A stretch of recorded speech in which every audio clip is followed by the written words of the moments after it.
Hello, everybody, and welcome back to another episode of the Yinzers at the Point podcast. I am your host, Tyler Aaron. And if you want to follow me on Instagram, Twitter, it is at TylerAaron65.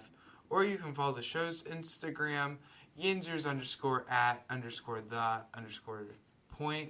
Or you can follow at PenguinsFan65 on both Instagram and Twitter. Or, you can always subscribe to the YouTube channel. And so in today's episode, I will be giving my thoughts on the Penguins trade deadline moves. Then in the next segment, I will review the Penguins at Lightning game. And to wrap up this episode, I will look at the game preview between the Pittsburgh Penguins and the Florida Panthers. And that is all coming up right after this intro. Oh, slap me, silly sissy. Hey, hockey fans, this is the Yinzers at the Point podcast, hosted by me, Tyler Aaron. Oh, save my face with a rusty razor. Oh, Murphy and the fans are smiling like a butcher's dog. The Yinzers at the Point podcast gives you news, updates, and some fun topics about your Pittsburgh Penguins. Oh, let's go hunt moose on a Harley. Oh, slap my back with a axe. Are Yins ready? Then sit back, relax, and listen to the Yinzers at the Point podcast. And he beats Theodore like a rated mule. Ladies and gentlemen, you got it, Elvis has just left the building. Alright, welcome back to this episode of the Yinzers at the Point podcast. And in today's first segment, we're going to look at the moves that Ron Hextall has done for the trade deadline. And I know in the last episode we talked about the Granlund trade and all the roster moves that he did. Now we're going to get to the two trades he made on deadline day. One actually was made very late Friday night. And in the trade, it sent Nick Bonino back to Pittsburgh in a three-team trade actually, with the San Jose Sharks and the Montreal Canadiens. Now, the trade originally is very confusing based on where these picks and players go first, but then get flipped to make this trade really sound like it works. So I'm not going to talk about how all that went around and stuff, but I'll say pretty much what each of the teams received. So the Pittsburgh Penguins, acquire forward Nick Bonino from the Montreal Canadiens, in which the Canadiens also retain 50%. So the Penguins are only paying Nick Bonino $1 million of his $2 million contract. The Montreal Canadiens receive defenseman Tony Sund from Pittsburgh, VIA Pittsburgh, and a 2024 fifth-round draft pick by the Sharks.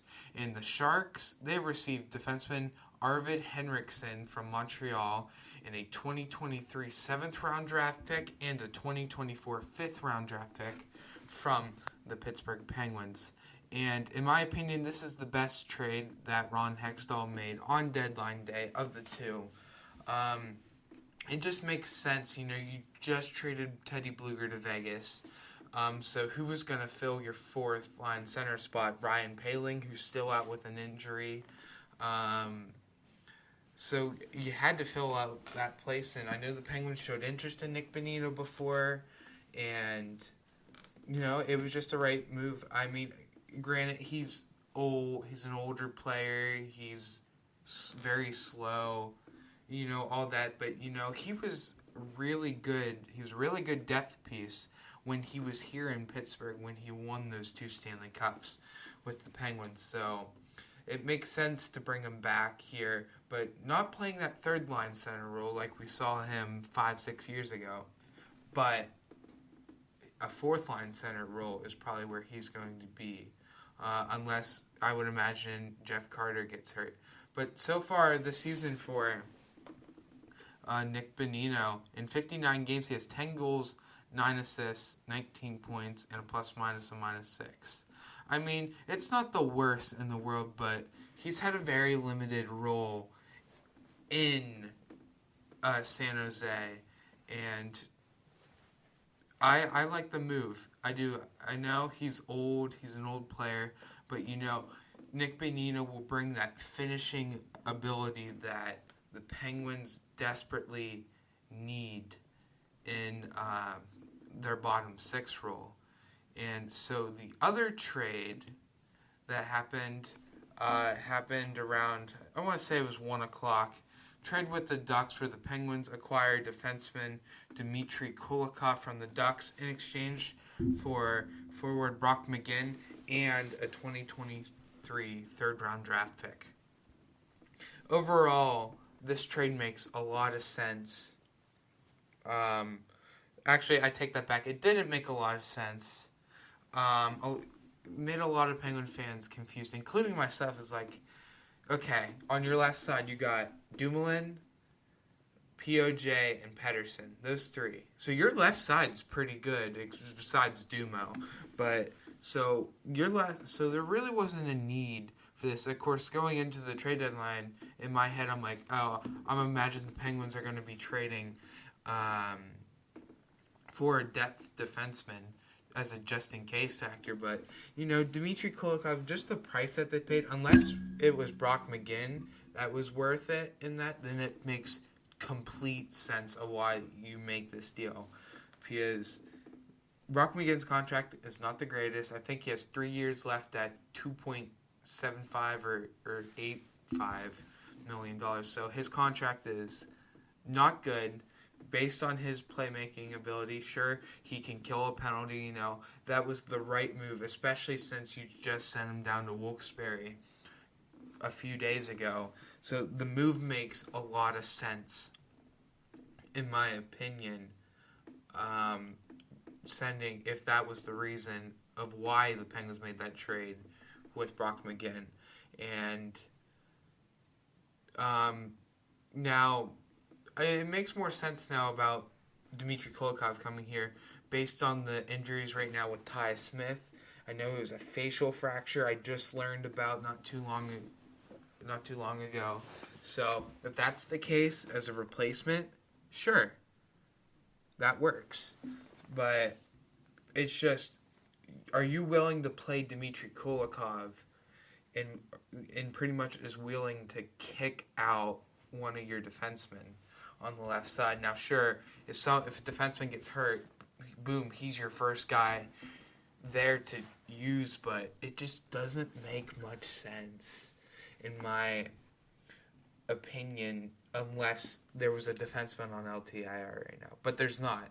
So, I'm curious to see, if the Penguins go over to POJ and, hey, we got this new guy. His name's Dmitry Kulikov. We're going to play him instead of you. I know you've had a terrific season, but we're going to kick you out and put in this guy. And I don't know. I mean, this guy's 32 years old, 6'1" defenseman. He's quick. He was a first-round draft pick back in 2009. In 61 games, he has 3 goals, 12 assists, 15 points with a plus-minus of -11 for Dmitry Kulikov. And to me, what kind of the sucky part about this is when he was an Anaheim Duck and all the other teams he's played for, he wears number 29. Who was the last player on the Penguins who's wore number 29? Marc-Andre Fleury. I mean, you see, I don't think I'm ready for that, for Kulikov or just another player to wear that 29 after seeing the best goaltender to ever wear a Penguins uniform wear that for over 15 years. I mean, it'd be very hard to see that, but, it's a business, and, you got this defenseman, and you want him to want to stay in Pittsburgh and stuff. But really, all what these deals over the course of the past few days and stuff is you just made your team a crap ton older, which doesn't make a whole lot of sense unless you want to win in that timeline. Now, if this was 2015, you got a Stanley Cup caliber team, but this isn't 2015. This is 2023. This is 8 years later after that. Because you got to think, 2015, all these players on the Penguins roster would be in their prime. So I just don't understand what Hextall is doing, and really all he did was get rid of his offseason moves. I mean, Kapanen, you signed him to that 3.2. He now plays for the Blues because you put him on waivers. Brock McGinn you signed not too long ago, or like a year or two ago. You just traded him to Anaheim. That's mistake number 2.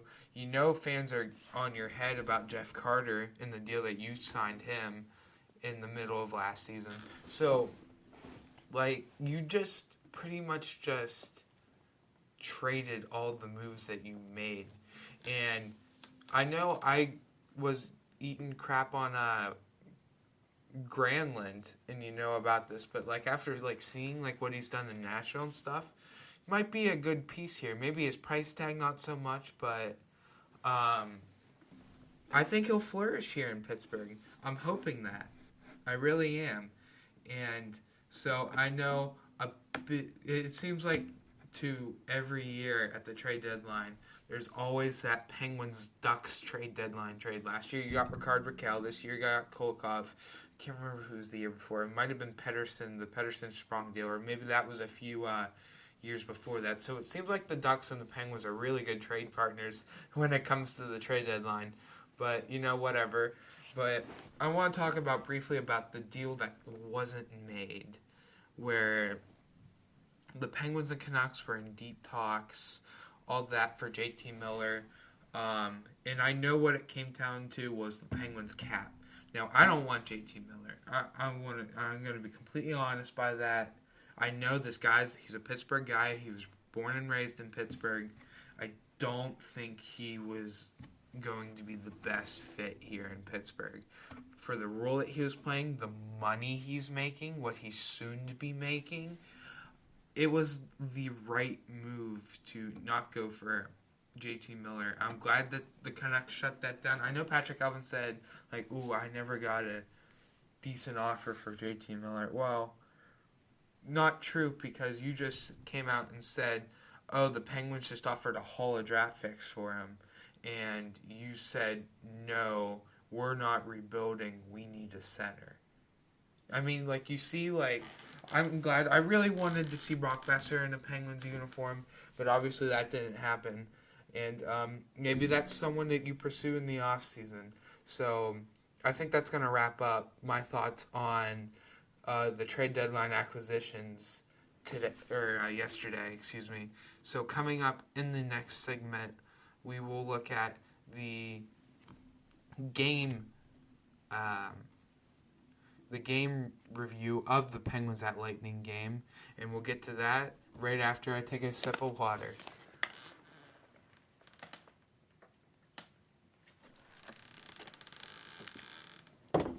Alright, so moving on to the Penguins at Lightning game, probably the best game of the Penguins season. Absolutely amazing the way that the Penguins played in that game. 5-4 overtime win. You had 2-goal efforts by both Jeff Petrie and Jason Zucker. And then you got Drew O'Connor, who got that 5th one. Just a really complete game. Sure, Tampa Bay had their bounces. Pittsburgh had their bounces. It was an even playing field. The Penguins get much more space into that wild card space, or race, as they still hold on to that first spot. But Ross Colton opens up the scoring early with 5:39 into the first period, his 14th of the year. In the second period, Jeff Petrie nets 2 goals, 25 seconds apart. Both beautiful goals. One was a slap shot, and one was just kind of like a throw-in over at the net. Beautiful job. And then Braden Point scores around 3 minutes later on the power play. His 38th of the year makes it 2-2. Jason Zucker will net his 18th of the season at 15:06 into the second. And in the third period, Stamkos scores the Lightning's second power play goal of the game, his 27th of the year, only 38 seconds into the third. Drew O'Connor will score on a breakaway as he slides it in 5-hole. It's 6:59 into the third, and then Hedman scores his 6th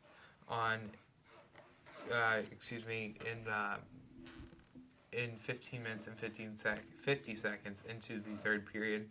Then in overtime, beautiful passing play going around by, I'm pretty sure it was Pedersen, Zucker, and I can't remember who it was Ricard Raquel. Yeah, it was Ricard Raquel, but 2:13 and Jason Zucker takes a pass from Pedersen, I believe, and takes a one-time shot, glove side, on Vasilevsky for the 5-4 game-winning goal. Now, again, this was a heavily favored bet in Tampa Bay's favor, and the Penguins showed that they're capable of winning against Stanley Cup teams. I mean, frankly, it was in overtime again, but that's what you were expecting, because you weren't expecting another blowout, because that was just high scoring, because both teams have their backups then, so you knew.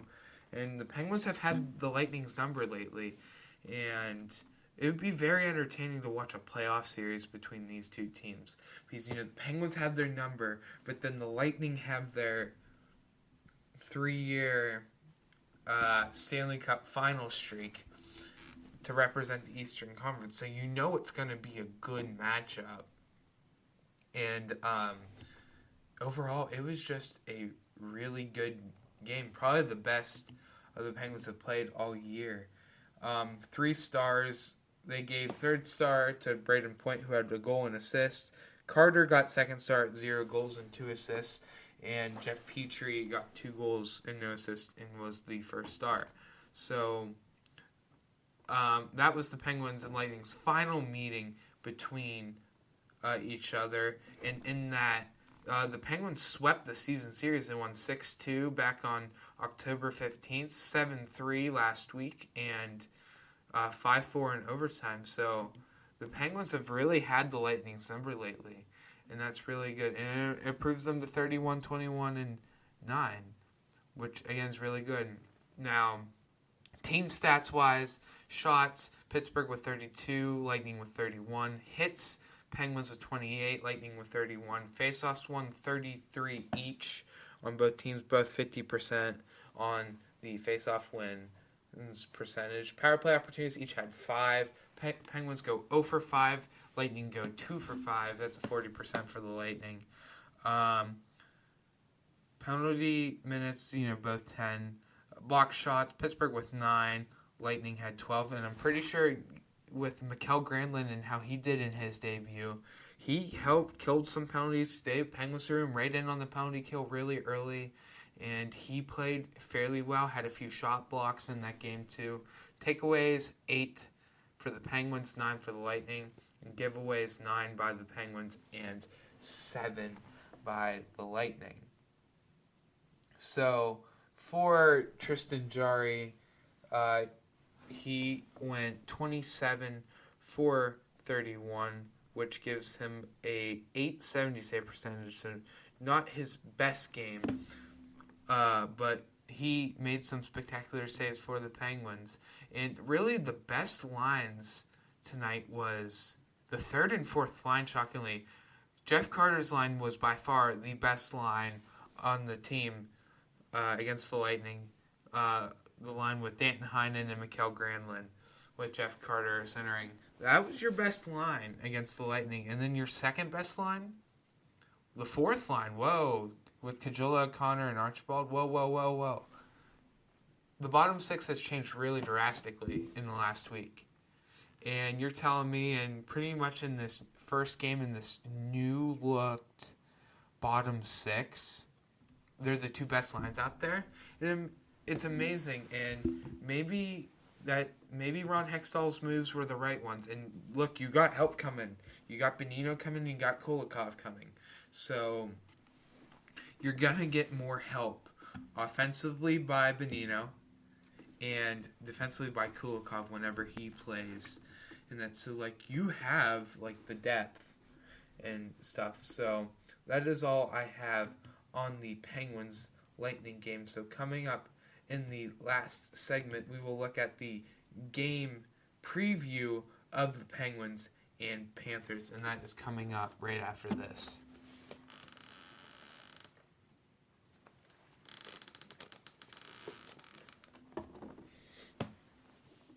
Alright, I am back with the third and final segment of today's episode, the game preview of the Penguins and Panthers game that will have a puck drop tonight at 6 o'clock Eastern Time at the Florida Live Arena. What a weird name to say. Prefer their old name, the BB&T Center. So much easier to say. But, whatever. Another business decision, I guess. So, right now, in the season series, the Penguins are leading at 2-0 right now. So, they're looking to sweep both Florida teams in the season series. Penguins beat the Panthers in the first one back in Florida on December 15th, 4-2. And then they won January 24th, 7-6 in overtime. And that was probably another one of the Penguins' best games to watch all year. Now, the Panthers are 27-6. So, for the amount of future that they sold and stuff, their team hasn't performed well. I mean, right now they're sitting in 6th place in the Atlantic Division, only ahead by Detroit by 1 point, and Montreal's 10 points behind. So Montreal won't catch it, but Detroit's right there. And frankly, in their last 5 games, they're 2-3. They've beat Tampa Bay and Anaheim, and they've lost to Nashville, Buffalo, and Nashville again. They've lost twice against Nashville in the last 2 weeks. So, scoring leaders, points-wise, it's Crosby the whole way down in points, goals, and assists. 73 points, 27 goals, and 46 assists for Crosby. For the Panthers side of things, all different players. Tkachuk leads the team in points with 79. Carter Verhaeghe leads the team in goals with 31. And Matthew Tkachuk leads the team with assists at 51. Excuse me. My prediction for the starting goalies tonight, it's going to be Jari versus Bobrovsky tonight. I'm pretty sure Spencer Knight isn't back after he went to the NHLPA assistance program. So it should be Jari versus Bobrovsky unless the Penguins decide to start Smith. Sergei Bobrovsky is 18-17-2 with 1 shutout, a 3.04 goals against average, and a 904 save percentage. Jari, 19-7-5 record, 1 shutout, a 277 goals against average, and a 916 save percentage. The sports betting odds by Caesars Sportsbook. The line is at Florida at -120, and the over-under is 6.5.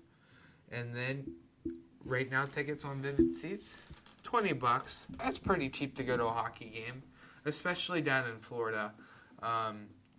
If I'll tell you what, if I lived down in Florida, I would definitely be finding my game, be finding myself to that game. And the injury reports on both teams, Ryan Poehling is still out since March 2nd. And for the Panthers, Barkov is out and Sam Bennett is out. So the Penguins aren't even going against, those players. So the projected lines for the Penguins is first line, Getzel, Crosby, Raquel. Second line, Zucker, Malkin, Rust. Third line, Heinen, Carter, Granlund. And fourth line, O'Connor, Archibald, and Nick Bonino. And defensively wise, Dumoulin, Letang, Pedersen, Petrie, and Ruda and POJ. I do not think the Penguins will be starting Kulikov tomorrow. I don't expect them to. But Jari in the cage and DeSmith as the backup. And for the Florida Panthers, first line, Tkachuk, Lindell, and Reinhart. Second line, Verhaeghe, Leo Sternin, and Duclair. Third line, Cousins, Stahl, and Lomberg. Fourth line, Fitzgerald, White, and Delap. And then on the defensive side, Forsling and Ekblad on the first, Stahl and Montour on the second, and on the third, Mahora and Gudist.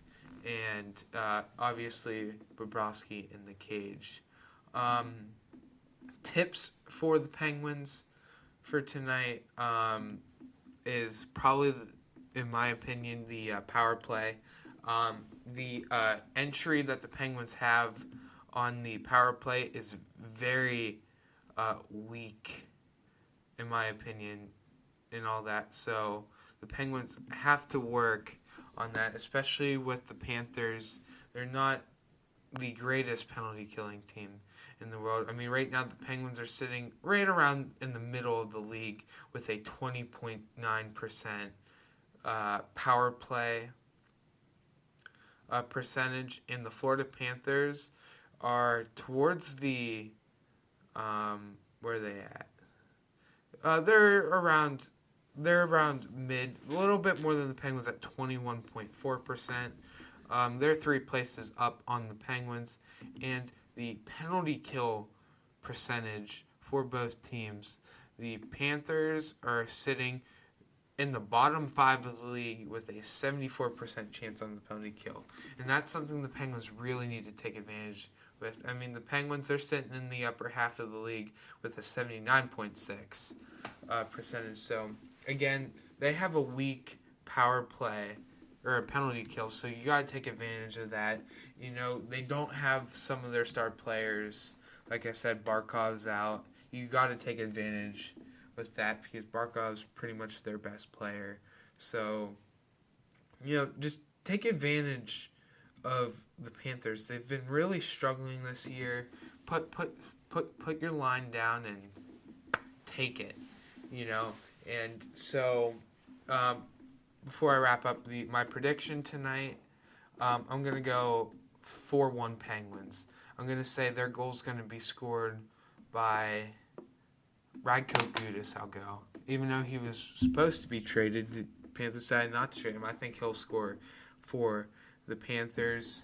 And the Penguins-wise, I'm going to go goals scored by Getzel, Rust,